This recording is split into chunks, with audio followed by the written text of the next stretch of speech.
Hello everyone, it's me again, Marisol Acto. Patuloy nating tatalakayin yung about the Holy Ghost.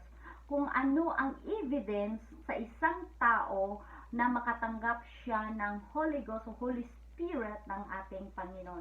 Ito yung title natin ngayon, The Evidence of the Holy Ghost.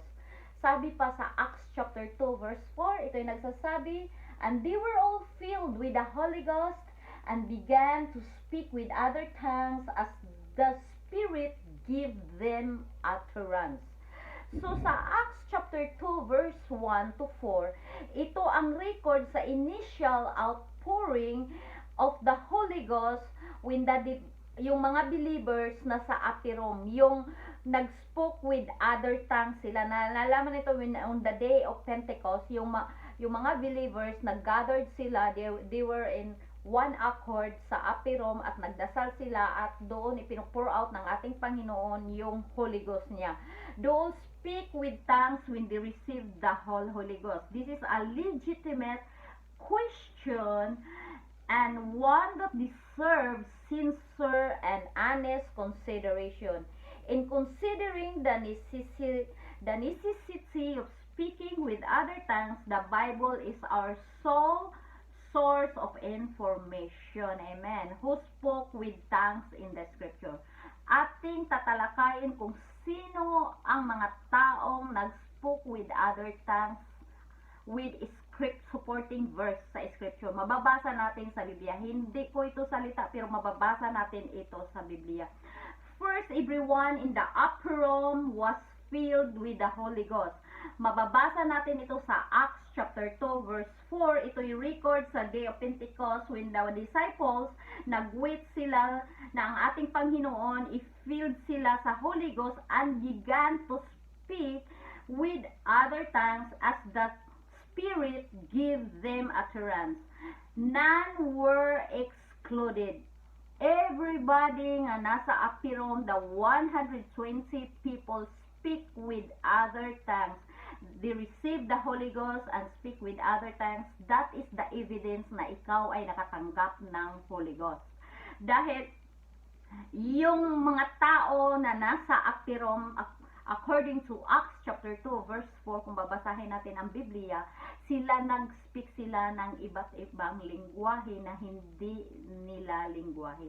So, yun ang evidence na naka-receive ka ng Holy Ghost.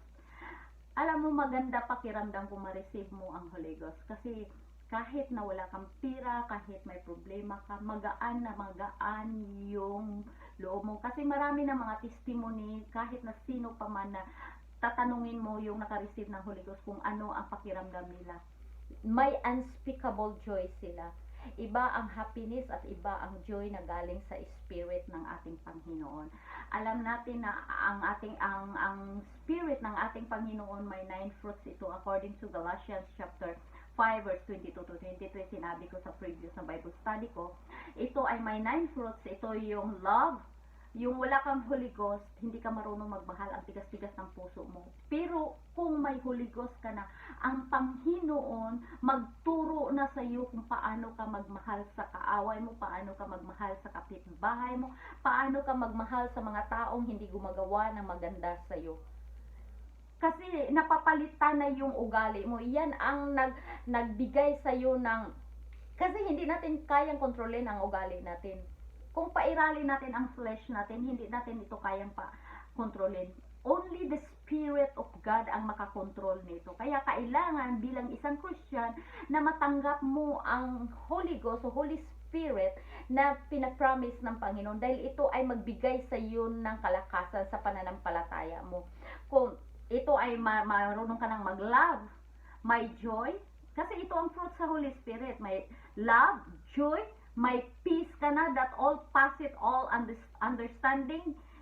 Peace, love, joy, peace, long-suffering, gentleness, goodness, faith, meekness, temperance.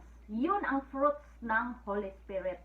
Kaya kung matanggap mo ang Holy Spirit, yung 9 fruits na yan, yung mag-reflect yan sa buhay mo dahil ang Panginoon na ang gumagalaw sa buhay mo. Nandyan na siya sa puso mo.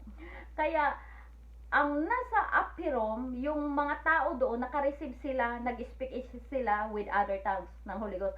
At ang hindi lang ang mga tao doon sa upper room, mga Samaritan din, receive the Holy Ghost. Ito yung mga tao na na mababasa natin sa Biblia na may scripture ito na ang mga Samaritan received din the same experience and miraculous outward sign occurred to tell everyone when people received the Holy Ghost. Ito yung natanggap ng mga Samaritan. Kahit na si Simon na isang sorcerer, dahil alam niya na yung mga Samaritan nakatanggap ng Holy Ghost, may power na sila makagawa ng miracles dahil ang Holy Spirit ng Panginoon, ito yung nagbibigay sa atin ng power makahil, maglihans tayo sa masakitin, gagaling sila. Yung may power ka na dahil sa Holy Spirit ng ating Panginoon. Ito si Simon na sorcerer, akala niya mabili itong Holy Ghost, gusto niya itong bilhin. Pero hindi ito mabili. Alam natin na hindi ito mabili kahit gaano karaming pira mo. Kung hindi ka marunong magpakumbaba sa ating Panginoon, hindi titira ang Panginoon sa puso mo. Yung pira mo, hindi yan makasave sa kaluluwa mo. Ang daming mga mayayaman na hindi talaga sila, bakit ang mga mayayaman hindi sila talaga makalapit sa ating Panginoon? Dahil ginagawa nila yung kayamanan nila as an idols. Hindi nila pinapapasok yung ating Panginoon sa puso nila. Kaya si Simon na sorcerer, gusto niya itong bilhin yung heavenly gift na binibigay ng ating Panginoon. Ito yung Holy Ghost. Dahil ang mga Samaritan, naka-receive sila ng Holy Ghost. According to Acts chapter 8, verse 13 to 17. Mabasa natin yan na ang ating Panginoon, binibigay niya ang Holy Spirit, same Holy Spirit na natanggap sa mga disciples sa upper room, same Holy Spirit din ang natanggap ng mga Samaritans. Dahil may isang Spirit lang tayo, dahil we have only one God. We just remember that we have only one God and one Spirit lang ang binibigay ng ating Panginoon. Yung mga Christian na nasa Amerika, dito sa amin sa Canada, na naka-receive ng Holy Ghost, yung mga Christian na nasa Philippines na naka-receive ng Holy Ghost, o kaya sa Germany, sa Europe, same Spirit na binigay ng Panginoon. We have only one Spirit. Dahil iisa lang ang ating Panginoon at isa lang yung Spirit niya na binibigay sa atin. Kaya same Spirit yung matatanggap natin. Kasi ang ating Panginoon, He is everywhere. Kaya yung Spirit na natanggap natin, Spirit na natanggap noon, na pinupour out ng Panginoon on the day of Pentecost, same Spirit na binibigay sa atin ngayon. Kaya ang mga Gentiles din, nakatanggap din sila sa Holy Ghost. Holy Ghost fell sa Cornelio, sa kanyang mga kaibigan at sa kanyang family, and they spoke with other tongues. Ito ay nag-sign si Peter, na convinced siya that hindi lang para sa Jewish Christian ang Holy Ghost, kung hindi para din sa mga Gentiles. Si Peter, siya yung nag-break ng barriers sa Gentiles para yung Gentiles magkaroon tayo ng kaligtasan. Siya yung nag-preach about salvation. Siya yung nag-break ng barriers. Kaya hindi lang para sa mga Jewish Christian ang Holy Ghost, kung hindi para din sa atin na mga Gentiles.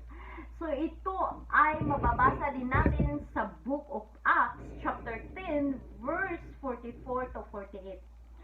Ang disciples ni John, kung anuhin natin ang disciples ni John the Baptist sa Acts chapter 19, naka-receive din sila after sila rebaptize sila ni Apostle Paul. Kasi yung baptism nila is baptism lang ni John, it is repentance.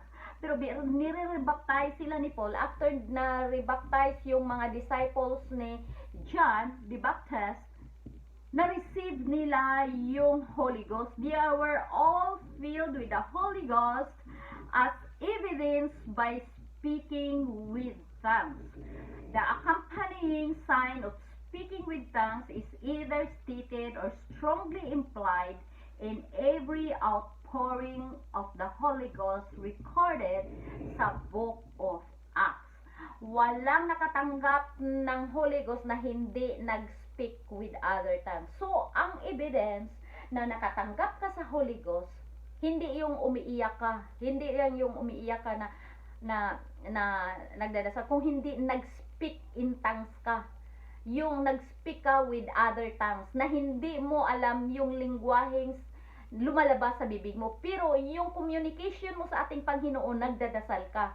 Kaya makita din natin dito yung mga taong nakatanggap sa Holy Ghost, ang apostles, the mother of Jesus, Samaritan, Cornelius, his friends and his family, disciple of John the Baptist, at saka si Paul na sa 1 Corinthians chapter 14 verse 18 to 39. So maraming mga taong nakatanggap ng Holy Ghost before. Until now, ang Holy Ghost na binibigay ng Panginoon is a promise. Alam natin na ang ating Panginoon is not slack to His promise. Pinapromise ito ng ating Panginoon. All we can do is receive it. Binigay na ito ng Panginoon. Kung get, kasi sinabi ito sa Acts chapter, sa Acts 2:38, na sabi pa ni Peter, repent and be baptized every one of you in the name of Jesus Christ for the remission of your sin, and ye shall receive the gift of the Holy Ghost. Kung babasahin natin ito sa 39, and this promise para sa iyong pamilya, sa iyong mga anak, sa iyong kaibigan, sa lahat. So, ang promise ng Panginoon, hindi selected ang tao, para sa lahat, matangkad ka man o maliit ka man, kulay itim ka man o kulay puti ka man. Para sa lahat ang gift ng ating Panginoon. Kung if we are talking about gift, hindi na natin ito kailangan bilhin. Hindi na ito kailangan natin na kailangan pa nating magpasipsip o kaya kailangan pa natin kasi gift. So, ang gift, all we can do is receive it. So, sa gift na binigay ng ating Panginoon, yung Holy Ghost na promise niya sa atin is a gift. So, ang gagawin mo lang, buksan mo ang iyong puso, magrepent ka, at come humbly to His presence. Maghingi ka ng tawad sa ating Panginoon, mag-create ka ng relationship sa ating Panginoon. Kailangan natin na we live the prayer as a lifestyle sa ating buhay. Dahil yan ang communication natin sa Panginoon at ma-receive natin ay yung presensya niya, ma-feel natin yung Holy Ghost niya. Kasi ang ating Panginoon, God lives sa ating buhay. Titira ang ating Panginoon sa ating buhay kung ang ating buhay ay malinis. Kaya kailangan natin na humihingi tayo ng tawad sa ating Panginoon araw-araw para siya makapasok sa ating buhay. So, kailangan natin na tayo ay mag-repent, magpabaptize sa tubig at saka sa Spirit para makapasok tayo sa kaharian ng ating Panginoon. Ito ang requirements ng ating Panginoon that we must obey. Dahil kung hindi tayo mag-obey, may consequences tayong matatanggap sa ating Panginoon. The time will come, ngayon we are still the time of grace. The time will come na darating ang ating Panginoon is the time of judgment, na hindi na tayo pwedeng magsisi sa ating kasalanan, magpabautismo dahil wala na, close na yung salvation. Kailangan, now is the time of the salvation. Marami pong salamat sa inyong lahat. Hope you understand and God bless us all.